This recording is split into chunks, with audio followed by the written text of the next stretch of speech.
اس مہینے کے اندر ہمیں ایک رات عطا فرمائی جس کو شب برات کہا جاتا ہے۔ برات کا معنی ہوتا ہے چھٹکارا، آزادی، کہ اللہ رب العزت اس رات میں گناہگار بندوں کو گناہوں سے آزادی دیتے ہیں، ان کو چھٹکارا دیتے ہیں، انہیں جہنم سے آزادی دیتے ہیں، ان کے گناہوں کو بخش دیتے ہیں۔ علماء کرام اس رات کو اس لیے لیلۃ المغفرت کا نام بھی دیتے ہیں کہ مغفرت والی رات ہے، کہ اس رات اللہ رب العزت گناہوں کی مغفرت فرماتے ہیں۔ حضرت عائشہ رضی اللہ تعالی عنہا فرماتی ہے کہ رسول اللہ صلی اللہ علیہ وسلم میرے حجرے میں آرام فرما رہے تھے، رات کے کسی وقت میری آنکھ کھلی تو میں نے رسول اللہ صلی اللہ علیہ وسلم کو اپنے حجرے میں نہ دیکھا، پھر میں باقی ازواج مطہرات کے گھروں میں گئی کہ شاید رسول اللہ ان کے گھر چلے گئے ہوں۔ فرماتی ہے کہ رسول اللہ صلی اللہ علیہ وسلم مجھے کسی کے حجرے میں نہ ملے، کسی اور بیوی کے گھر میں نہ ملے، اب میں پریشان ہو گئی۔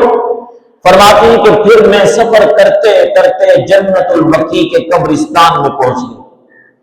فرمایا جب میں جنت البقیع کے قبرستان میں پہنچی تو میں نے دیکھا کہ رسول اللہ صلی اللہ علیہ وسلم اس جنت البقیع کے قبرستان میں بیٹھ کر اپنی امت کے لیے بخشش کی دعا مانگ رہے ہیں، اپنی امت کے لیے بخشش کی دعا مانگ رہے ہیں۔